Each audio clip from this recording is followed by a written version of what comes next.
Hello friend, NBK GS class में आपका स्वागत है। 67 बीपीएससी की प्रारंभिक परीक्षा में 1 माह का समय अब बचे हैं।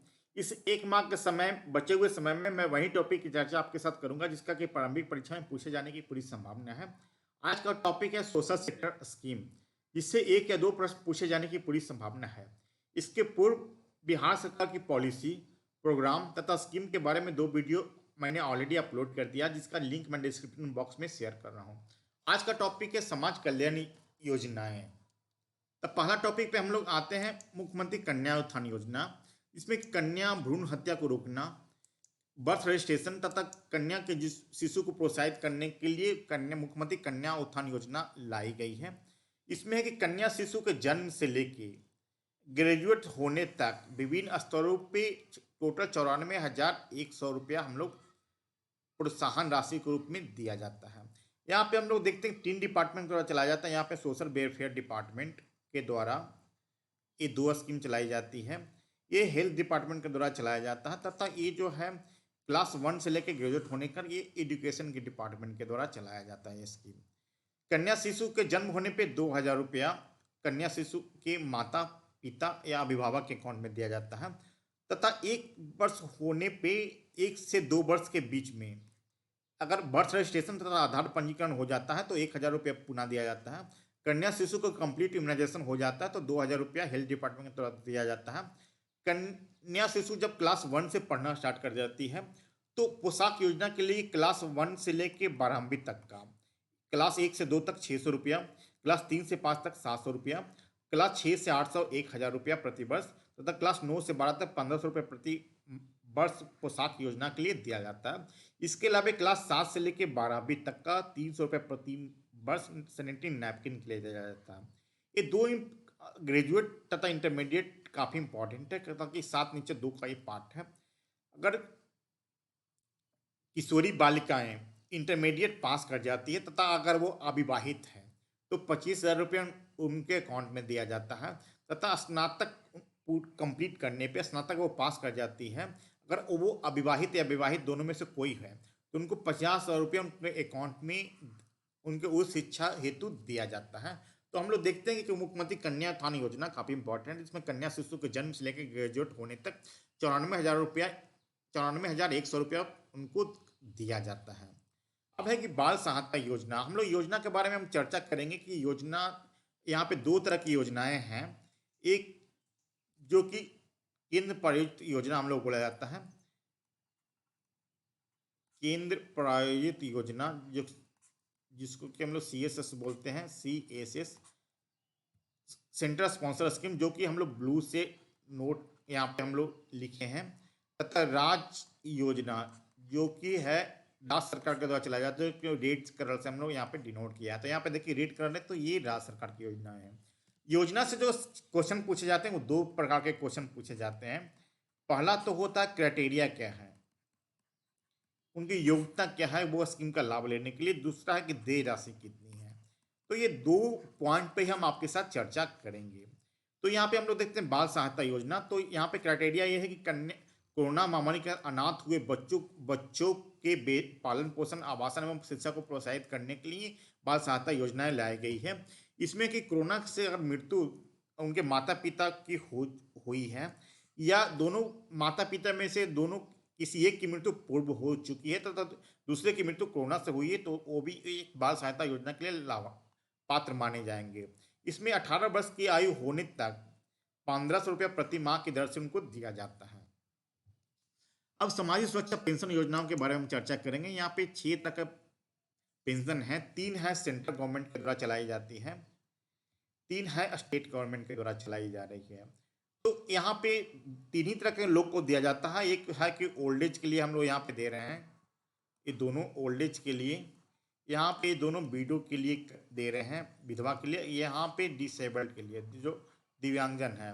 तो यहाँ पे सेंट्रल गवर्नमेंट के द्वारा स्टेट गवर्नमेंट का स्कीम लाने का यही मकसद है कि जो क्राइटेरिया जिन लोग सेंट्रल गवर्नमेंट का पूरा नहीं कर रहे हैं उनको सप्लीमेंट के रूप में बिहार सरकार के द्वारा स्कीम चलाया जा रहा है।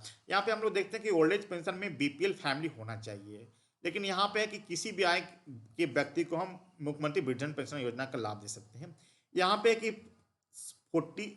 40 से 79 वर्ष की महिलाएं होनी चाहिए, लेकिन यहाँ पे हम लोग देख लें कि 18 वर्ष से अधिक का, कि विवाह होने की जो उम्र है वो 18 वर्ष से अधिक है, तो कभी भी वो विधवा हो सकती है।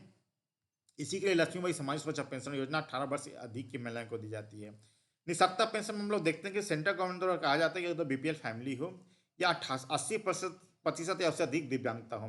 लेकिन निःशक्तजन पेंशन जो बिहार सरकार के द्वारा लाई गई, इसमें कहा गया कि किसी भी आयु की व्यक्ति जो कि 40% या उससे अधिक दिव्यांगन हो। हम लोग देखते हैं कि गवर्नमेंट का स्कीम का लाभ लेने के लिए 40% या उससे अधिक दिव्यांगजनों को ही लाभ दिया जाता है। तो इसी को ध्यान में रखते हुए बिहार निःशक्तजन पेंशन योजना के तहत 40% या उससे अधिक दिव्यांग व्यक्तियों के लिए 400 रुपया प्रति माह की दर से दिया जाता है। हम लोग यहाँ पे देखते हैं कि सभी पेंशन योजना में 400 रुपया प्रति माह की दर से उनको दिया जाता है। लेकिन अगर 80+ हैं, 80 या उससे अधिक वर्ष के जो अगर वो लोग हैं, तो उनको 500 रुपया प्रति माह की दर से दिया जाता है। अब है कि मृत्यु कल्याण अनुदान योजनाएं जो चलाई जाती है, इसमें दो महत्वपूर्ण हैं। सेंट्रल गवर्नमेंट के द्वारा राष्ट्रीय परिवार लाभ योजना तथा राज्य सरकार के द्वारा मुख्यमंत्री परिवार लाभ योजना। यहाँ पे है कि अगर 18 से 60 वर्ष के जो अगर कमायु सदस्य है, ब्रेड अर्नर है, मतलब सदस्यों को कमा के वो दे रहे हैं, तो उनकी मृत्यु होने पे 20,000 रुपये आर्थिक सहायता दी जाती है। लेकिन इसमें है कि किसी भी उम्र के व्यक्ति की दुर्घटना आपराधिक घटना में मृत्यु होने पे उनको 20,000 रुपया एक मुफ्त दिया जाता है। इसमें है कि सुसाइड के अलावा किसी तरह की मृत्यु होती है, तो उनको मुख्यमंत्री परिवार लाभ योजना के तहत 20,000 रुपया दिया जाता है। लेकिन यह दोनों, इसमें से दोनों में से किसी एक का ही लाभ वो ले सकते हैं, दोनों का लाभ नहीं ले सकते हैं। अब कोविड अंत्येष्टि अनुदान योजना है कि किसी भी बीपीएल फैमिली के व्यक्ति की मृत्यु होने पर उनसे अंत्येष्टि क्रिया हेतु 3,000 रुपया एक मुफ्त दिया जाता है, जो कि हर एक पंचायत में 15,000 रुपया, माने 5 लोगों की मृत्यु होने तक उनको मुखिया तथा पंचायत सचिव के अकाउंट में 15,000 रुपया पड़े रहते हैं। किसी व्यक्ति की मृत्यु होती है तो तुरंत ही मुखिया या पंचायत सचिव के द्वारा मृत्यु हुए व्यक्ति की अंत्येष्टि क्रिया हेतु उनके परिवार वालों को 3,000 रुपया दिया जाता है। अब है कि मुख्यमंत्री विवाह प्रोत्साहन योजना, इसमें दो तरह के विवाह प्रोत्साहन दिया जाता है। एक अंतर्जातीय विवाह, इंटरकास्ट मैरिज, तथा दूसरा दिव्यांगजन महिला एवं पुरुष के विवाह होने पे। उसमें है कि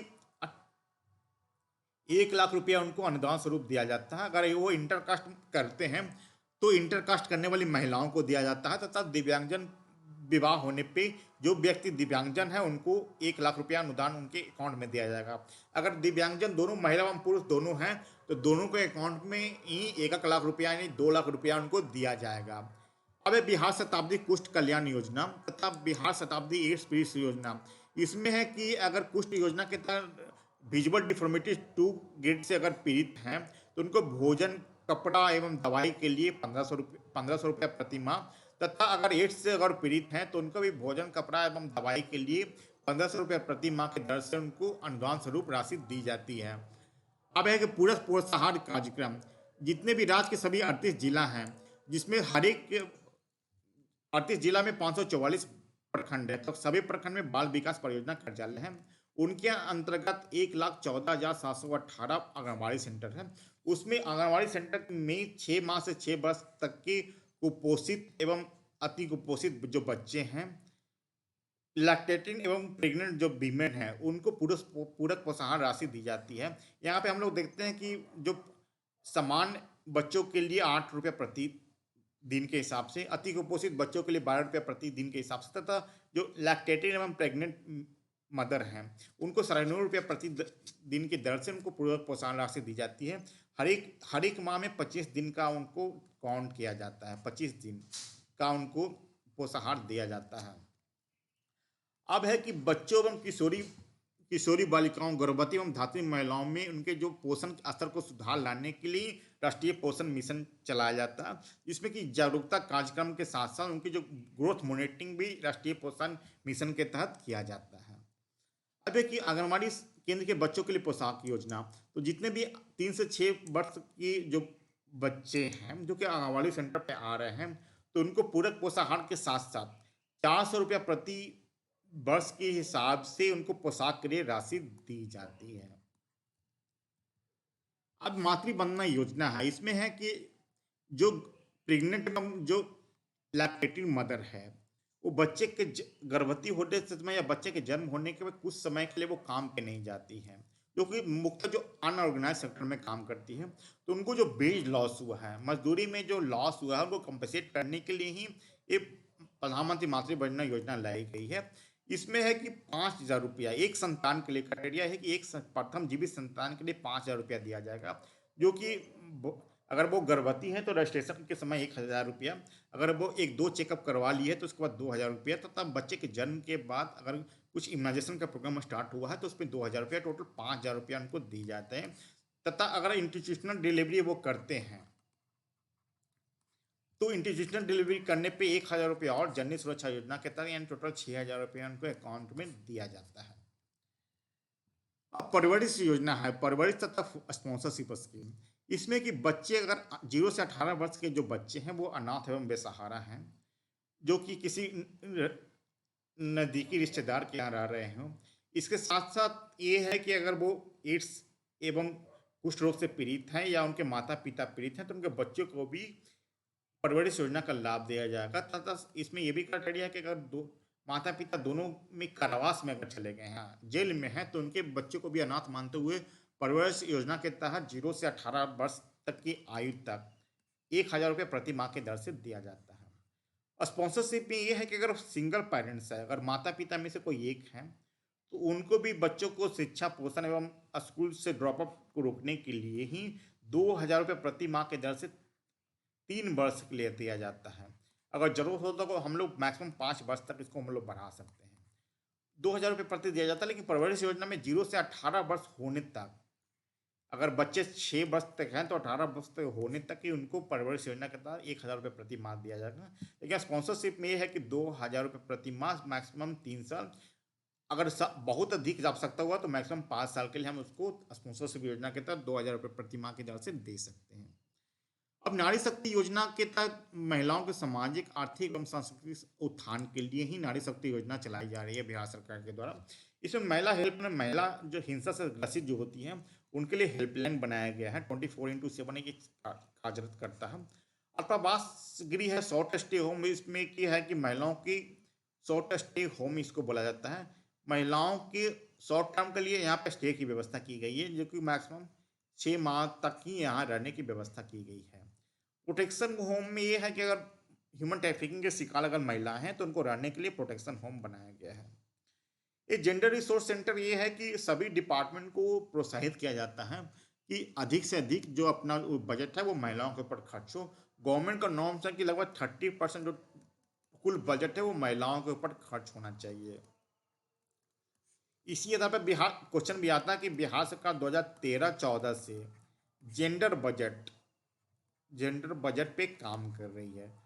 महिलाओं के लिए अलग बजट की व्यवस्था की करता है। जेंडर बजट आप लोग क्वेश्चन आ सकता है कि कब से स्टार्ट किया गया है, तो 2013-14 से स्टार्ट किया गया है।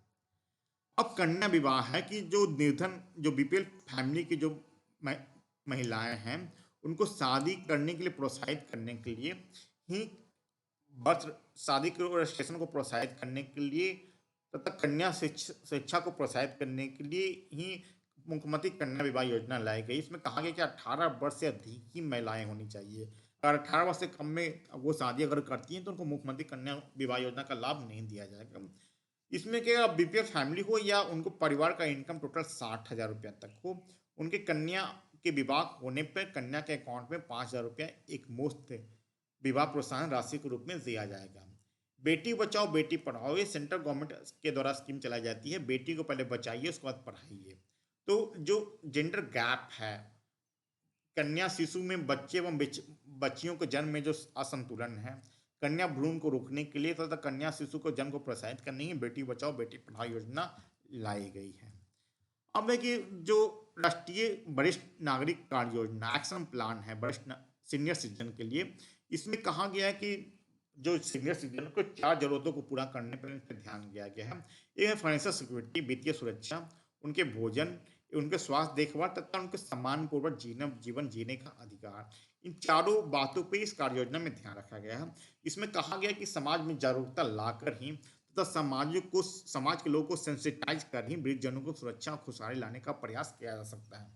तो ये कुछ गवर्नमेंट ऑफ बिहार का जो स्कीम है उसकी हमने चर्चा किया है।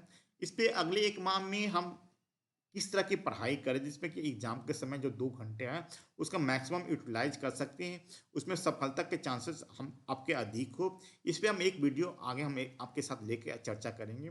तो कृपया वीडियो के अंत तक बने रहने के लिए धन्यवाद।